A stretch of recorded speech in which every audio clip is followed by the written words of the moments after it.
कुल्फी कुल्फी मलाई कुल्फी ଆଉ ତା ବାହାର ହାତ ମେସିନ କରି ଚାଲିଥାଏ। ଏତେ ଗ୍ରାହକ ତା ସାମ୍ନାରେ ପିଲାଟିର ଚିତ୍କାର ଶୁଣିକି ସମସ୍ତେ ଆସି ଯାଉଛନ୍ତି କୁଲ୍ଫି ଖାଇବାକୁ। ସେ ତାର ସେଇ ଠେଲା ଗାଡି ଭିତରୁ କୁଲ୍ଫି କାଢିକିରି ସେ ଟିଣ ଡବାଟାକୁ ଏମିତି ପତ୍ର ଉପରେ ପିଟୁଛି। ସେ କୁଲ୍ଫି ଗୋଟେ ପତ୍ରରେ କାଢି ଦଉଛି ଆଉ ତାକୁ କାଟିକିରି ପରସି ଦଉଛି ଗ୍ରାହକ ମାନଙ୍କୁ। ଆଉ ସେ ଲୋକମାନେ ଯେତେ ପଇସା ଦଉଛନ୍ତି ସେ କୋଉଥିରେ ରଖୁଥିଲା? ସେତେବେଳେ ଶାଲିମାର ତେଲର ଡବା ଆସୁଥିଲା, ସେଇ ଡବାରେ ସାଇତିକିରି ପଇସା ତକ ଗଣିକିରି ସେ ଡବାରେ ସେ ଥୋଇ ଦଉଥିଲା। ଏଇ କୁନି ଛୁଆଟି ତାର ସାହାଯ୍ୟର ଛୋଟ ଛୋଟ ହାତ ଦୁଇଟି ବଢେଇ ଦେଇଥିଲା ତା ବାପାର ବ୍ୟାପାର ଆଡକୁ। ଏପଟେ ଚିତ୍କାର କରି ଗ୍ରାହକଙ୍କୁ ଏକାଠି କରୁଥିଲା, ଆଉ ସେପଟେ ତା ଛୋଟ ଛୋଟ ହାତରେ ଏଇ ଶାଳ ପତ୍ରକୁ ସବୁ କାଠି ପୋଡିକି କାଠର ପତ୍ରର ଠୋଲା ତିଆରି କରିଦଉଥିଲା। କିନ୍ତୁ ତା ମା ତାକୁ ସବୁବେଳେ କହୁଥାଏ କି ତୁ ଆହୁରି ଜୋରରେ ଡାକେ, ନ ଡାକିଲେ କୋଉଠୁ ଲୋକମାନେ ଶୁଣିବେ, କେମିତି ଆସିବେ? ଗୋଟେ ଛୋଟିଆ ଛୁଆଟିଏ ଯେତେବେଳେ ଟିକେ ହାଲିଆ ହେଇଯାଉଥାଏ ସେତେବେଳେ ଟିକେ ନୀରବ ହେଇଯାଉଥାଏ। ଯେମିତି ନୀରବ ହବ ବସେଇବ ତା ବାପା ତା ପିଠିରେ ଗୋଟେ କୁଣ୍ଡା, ଆହୁରି ଜୋରରେ ଚିତ୍କାର କର। ବିଚରା ଛୁଆଟି କଣ କରିବ? ବାଲିଯାତ୍ରା ପଡିଆ ବୁଝିପାରୁଥିବେ କେତେ ପ୍ରକାରର ସେଠି ବାଜା, କୋଉଠି ମାଇକରେ ଗୀତ ବାଜୁଛି, କୋଉଠି କ୍ୟାସେଟରେ ଗୀତ ଚାଲିଛି। ତ ଏତେ ଧାଡିକୁ ଧାଡି ଯେତେ ଲମ୍ବାରେ ଯେତେ ଦୋକାନ ହେଇଛି ନା, ଏଇ ଯେମିତି କଟକି ଚାଟ ହେଲା, ଠୁଙ୍କା ପୁରୀ ହେଲା, ଆଳୁଦମ ଦହିବରା ହେଲା, ସେ ଲୋକମାନେ ବି ତ ଡାକୁଥିବେ ନା ଲୋକଙ୍କୁ ଆକର୍ଷଣ କରିବା ପାଇଁ। ଆଉ ମିଠା ଦୋକାନ ତ ଛାଡ, ପୁରା ଧାଡି ବାନ୍ଧିକିରି ଲାଇନ ଲାଇନ ଲମ୍ବିଛି ପୁରା ମିଠା ଦୋକାନ। ଆଉ ସେ ଦୋକାନ ଗୁଡିକ ବହୁତ ସୁନ୍ଦର ଭାବରେ ଲିଚୁ ଲାଇଟରେ ସଜା ହେଇଛି, ସତେ ଯେମିତି ବାହାଘର ବେଦି ଭଳିଆ ଦେଖାଯାଉଛି। ସେଇ ଭିତରେ କଅଁଳିଆ ସ୍ୱରଟି ଯଦି ଜୋରେ ନ ଡାକିବ ତାହେଲେ ତ ସେ ହଜି ଯାଇପାରେ, ଯେମିତି ଜନଗହଳିରେ ଛୋଟ ଛୁଆମାନେ ହଜିଯାଆନ୍ତି, ଠିକ ସେଇପରି। ସେଥିପାଇଁ ତା ବାବା ତାକୁ ସବୁବେଳେ କହୁଥାଏ ଯେ ଜୋରେ ଡାକେ ବୋଲି। ସେଇ ବାଲିଯାତ୍ରା ପଡିଆରେ ସେ ଠିଆ ହେଇକି ଛୁଆଟି ସେ ଦେଖୁଥାଏ ସେ ଦୋକାନ ସାମ୍ନାରେ ପଡିଥିବା ସବୁ ବେଞ୍ଚ ଉପରେ ବେଶ ବଢିଆ ପୋଷାକ ପିନ୍ଧିକିରି ଆସିକି ବସି ପଡୁଛନ୍ତି ବାବୁ ବାବୁଆଣୀ ମାନେ, ଆଉ ତାଙ୍କ ସାଙ୍ଗରେ ଛୋଟ ଛୋଟ ଛୁଆମାନେ। ସେ ଦୋକାନରେ ମିଳୁଥିବା ସବୁ ସୁସ୍ୱାଦୁ ଜିନିଷ ସବୁ ଖାଇବା ପାଇଁ। ଏଇ ଛୁଆଟି କିନ୍ତୁ କେବେ ସେ ଖାଇବା ଗୁଡ଼ିକ ଚାଖେ, ଏସବୁ ତା ପାଇଁ ଦୁର୍ଲଭ। ଏମିତି ନୁହେଁ କି ସେ ଚାଖିବାକୁ ଚାହେଁନି, କିନ୍ତୁ ତାକୁ ତ ତା ବୋଉ ସକାଳ ସନ୍ଧ୍ୟାରେ ବେଲାଏ କଂସା ବାଢି କଂସାରେ ପଖାଳ ବାଢି ଦଉଛି, ଆଉ ତା ସାଙ୍ଗରେ ଲଙ୍କା ଲୁଣ ଲେମ୍ବୁ ଧରେଇ ଦଉଛି। ଆଉ ଯଦି ଆଉ ଟିକେ ବେଶୀ ହେଲା ତାହେଲେ ଶାଗ ଟିକେ, ନହେଲେ ପତ୍ର ପୋଡା ମାଛ ଟିକେ ଦେଇ ଦଉଛି। ସେ ସେତିକି ଲଗେଇକିରି ଖାଇକିରି ବଡ ଖୁସ। ତାକୁ ଲାଗେ ଯେମିତି ଏଇ ସବୁ ଖାଇବା ଆମ ପାଇଁ କି ନୁହେଁ। ସେଇ ଖୁସିରେ ସିଏ ପଖାଳ ମାନେ ବେଲାଏ ବେଲାଏ ଖାଇକିରି ସେ ବଡ ଖୁସ ହେଇଛି ତା ଦୁନିଆରେ। ତା ବାପା ସବୁବେଳେ ତାର ଯେତେବେଳେ କୁଲ୍ଫି ବିକିବାକୁ ଯାଏ ଭାରି ମନ ହୁଏ ସେ କୁଲ୍ଫି ଟିକେ ଆଣିକି ଖାଇବା ପାଇଁ। ଆଜି ପର୍ଯ୍ୟନ୍ତ ତା ବାପା ତାକୁ କେବେ କୁଲ୍ଫି ଚାଖିବାକୁ ଦେଇନି। ସବୁବେଳେ କହିଛି ଦାମିକିଆ ଜିନିଷ ବଡ ଲୋକଙ୍କ ପାଇଁ, ଏସବୁ ଆମ ପାଇଁ ନୁହେଁ। ଯିଏ କୁଲ୍ଫି ତିଆରି କରେ ସେ କଣ ତାକୁ ଖାଏ? ଏଇ ଯେମିତି ଏଇ କୋଠା ଘର ଯିଏ ତିଆରି କରେ ସେ କଣ ସେ ଘରେ ରୁହେ? ଏଇ ଯୋଉ ମୋଚି ଯେମିତି ରାସ୍ତାରେ ଯେମିତି ଜୋତା ସିଲେଇ କରେ, ସେ କଣ ସେ ଜୋତା ପିନ୍ଧେ?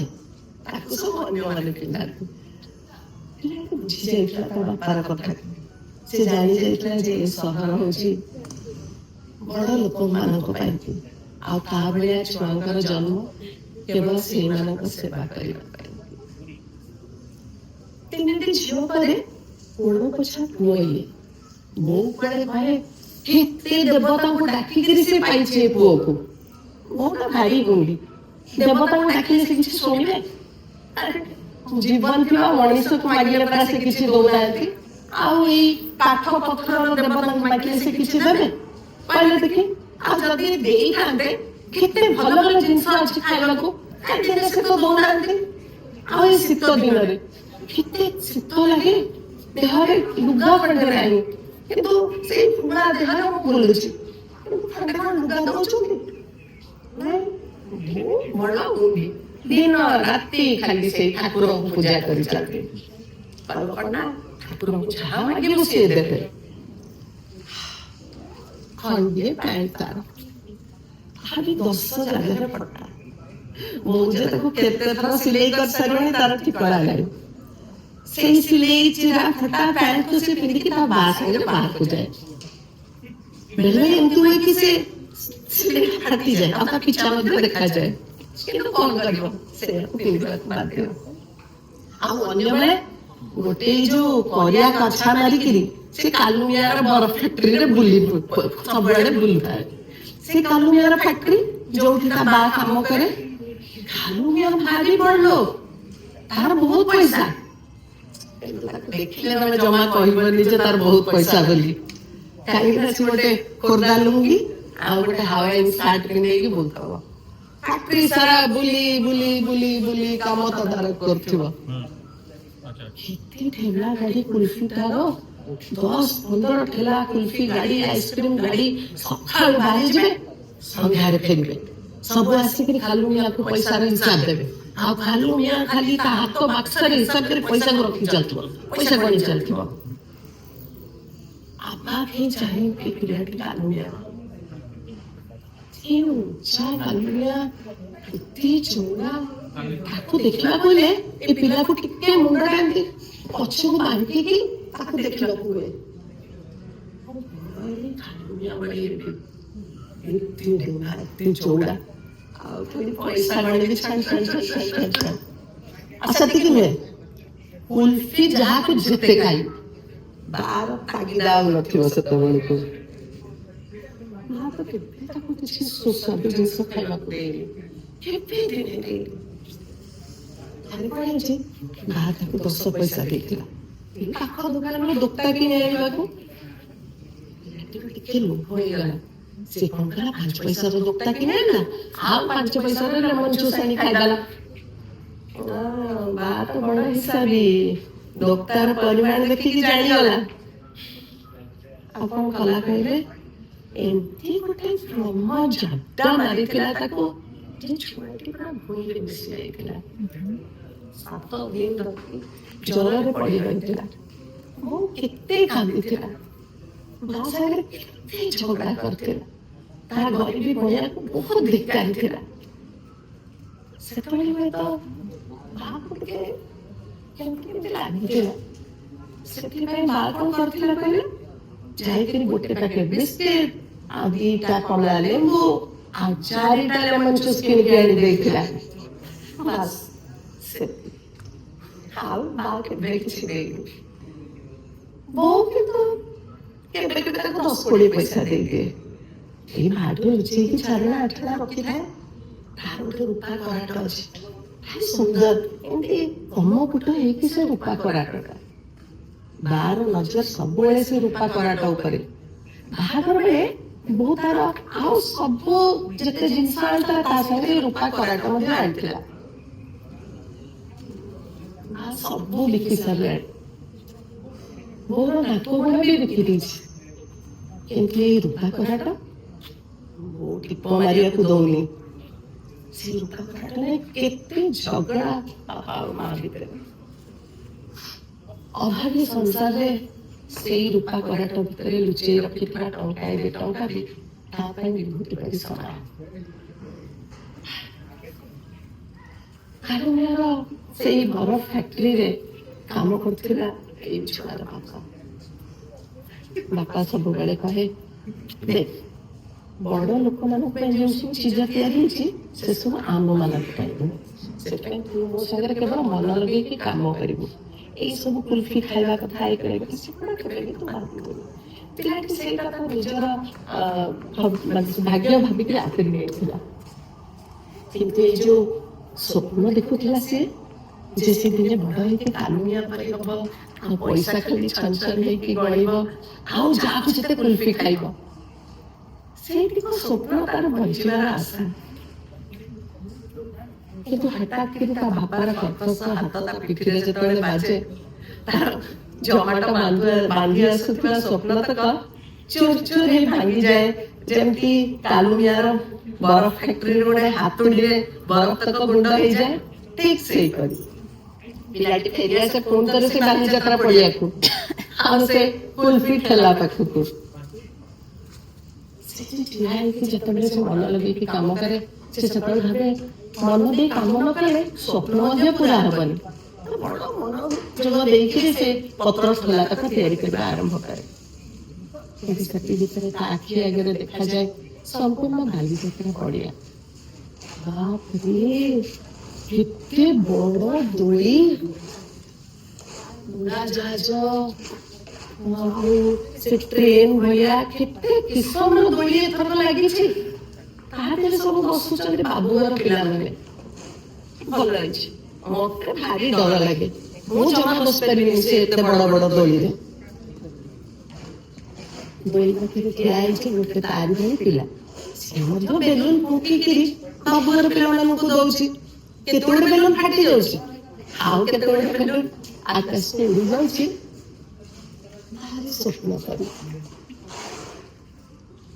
ଆଉ ସେ ବେଲୁନ ଦଉଥିବା ପିଲା ପାଖରେ ଅଛି ଅନେକ ଗୁଡେ ଖେଳନା ଦୋକାନ। ଖେଳନା ଦୋକାନରେ ବିକ୍ରି ହଉଛି ବାଜା, ଆଉ କେତେ କଣ୍ଢେଇ, ଆଉ ବନ୍ଦୁକ। ବନ୍ଦୁକରୁ ମନେ ପଡିଲା, ଭାରି ଭଲ ଲାଗେ ତାକୁ ବନ୍ଦୁକ ଫୁଟେଇବାକୁ।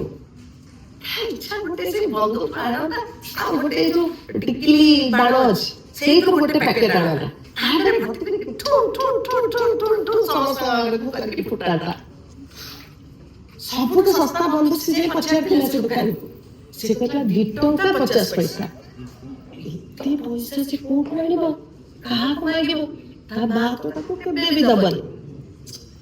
ଛାଡ, ସ୍ୱପ୍ନ ତ ସ୍ୱପ୍ନ ହେଇକି ରହିଗଲା। ଏତିକି କହିବା ଭିତରେ ପୁଣି ଥରେ ତା ମା ଯେତେବେଳେ ତାକୁ କହିଛି ସେ ଆହୁରି ଜୋରରେ ଚିତ୍କାର କରିବାକୁ ଲାଗିଲା, କୁଲଫି କୁଲଫି ମଲାଇ କୁଲଫି। ଆରେ ବାପରେ, ଏତେ ବଳ କୋଉଠୁ ଆସିଗଲା ତାର? ବୋଧେ ଏଇ ଯୋଉ ସ୍ୱପ୍ନ ତକ ଦେଖିଲାନି ସେଇଥିରୁ ବଳ ତକ ସାଉଣ୍ଡି ଆଣିଲା।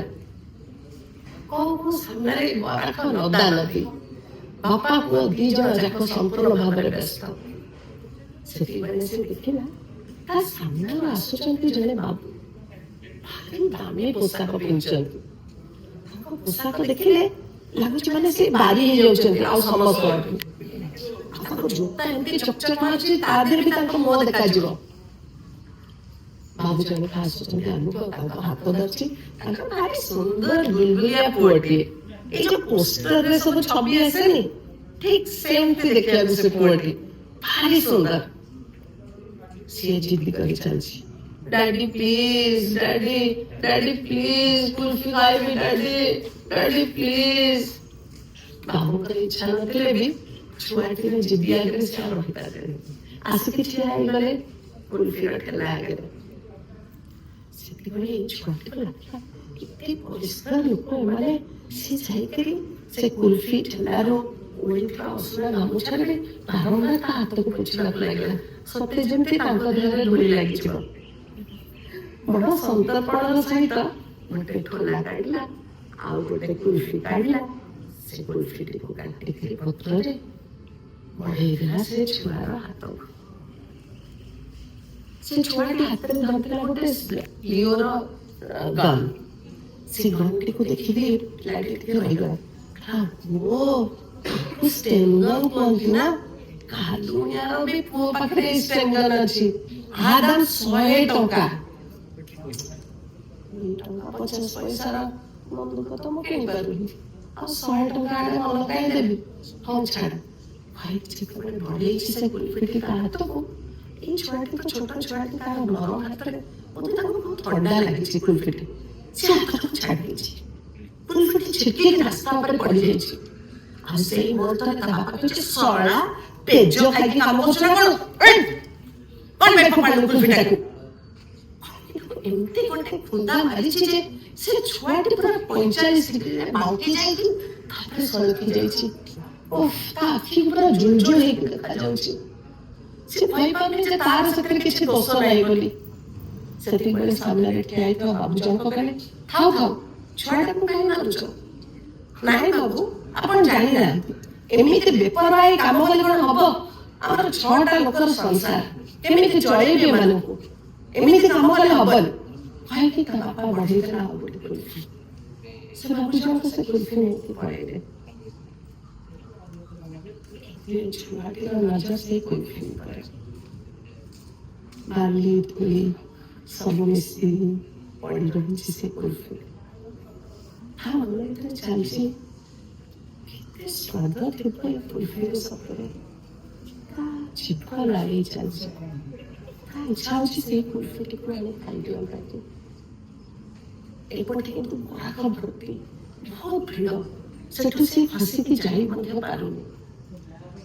ଏପଟେ ତାର ମନ ଏକଦମ ବ୍ୟସ୍ତ ହେଇଯାଉଛି ଯେ ଖାଇଲା କୁଲ୍ଫିଟି ତରଳି ଚାଲିଛି। ଆଉ ଏପଟେ ତା ପାଟିରେ ତାକୁ ଜୋରେ ଜୋରେ ଡାକିବାକୁ ପଡୁଛି ଲୋକମାନଙ୍କୁ ବାରମ୍ବାର ପାଟି କରିବା ପାଇଁ, ଆଉ ହାତରେ ଠୋଲା ଦେଇ ଚାଲିଛି। ନଜର କିନ୍ତୁ ରଖିଛି ସେ ସେଇ ଧୂଳିରେ ପଡ଼ିଥିବା କୁଲ୍ଫି ଉପରେ।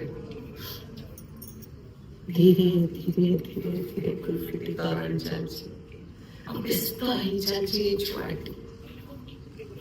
କେମିତି କେଜାଣି ଏତେ ଲୋକ ଯିବା ଆସିବା କରୁଛନ୍ତି କିନ୍ତୁ କାହା ପାଦ ତଳେ ଆସି ଚାପି ହେଇଯାଇଛି ସେ କୁଲ୍ଫି। କିନ୍ତୁ ହେଲେ ବି ତା ଆୟୁ ତ ଶେଷ ହେଇ ଆସୁଛି ନା, ସମ୍ପୂର୍ଣ୍ଣ ଭାବରେ ତରଳିଯିବ ଅଳ୍ପ ସମୟ ଭିତରେ। ବଡ଼ ବ୍ୟସ୍ତ ବିବ୍ରତ ହେଇଗଲାଣି ସେ ଛୁଆଟି। କେମିତି ବାହାରିବ ଭାଇକୁ ହଠାତ୍ ଆଉ ଅଟକି ପାରିଲାନି। ଘୁରନ୍ତି ଘୁରନ୍ତି ଚାଲିଗଲା ସେ କୁଲ୍ଫି ପାଖକୁ ଏତେ ଭିଡ଼ ଭିତରେ। ଯାଇ ପହଞ୍ଚିଛି, ସେଇଠି ପହଞ୍ଚିବା ପରେ ଜଣେ ମାମୁଁର ଚପଲ ତଳେ ଆସି କୁଲ୍ଫିଟି ଚାପି ହେଇଗଲା। ସମ୍ପୂର୍ଣ୍ଣ ଭାବରେ ନିଶ୍ଚିହ୍ନ ହୋଇଗଲା ଅବଶେଷ କୁଲ୍ଫିଟି। କି ଦୁଃଖ! ପର୍ବତ ପ୍ରମାଣ ଦୁଃଖକୁ ଛାତିରେ ଧରି ଫେରି ଆସୁଥିଲା ଛୁଆଟି।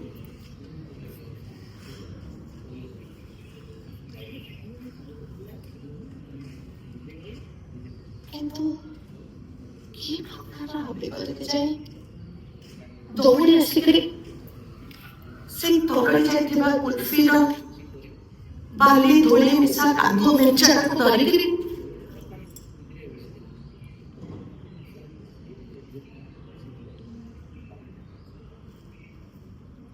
ପାଟିରେ ବାନ୍ଧି ପକେଇଥିଲା। କିଛି ସମୟ ପାଇଁ ନିସ୍ତବ୍ଧ ହେଇଯାଇଥିଲା ତା ପାଇଁ ବାଲିଯାତ୍ରା ପଡ଼ିଆ। କୌଣସି ଶବ୍ଦ ତାକୁ ଶୁଣାଯାଉନଥିଲା, ନା ଶୁଣାଯାଉଥିଲା ତା ବାହାର ଶଳା ହାରାମଜାଦା କୁଆଡ଼େ ଗଲୁ ବେ? ଏଇଥିଲା କୁଲ୍ଫି। ବହୁତ ସୁନ୍ଦର।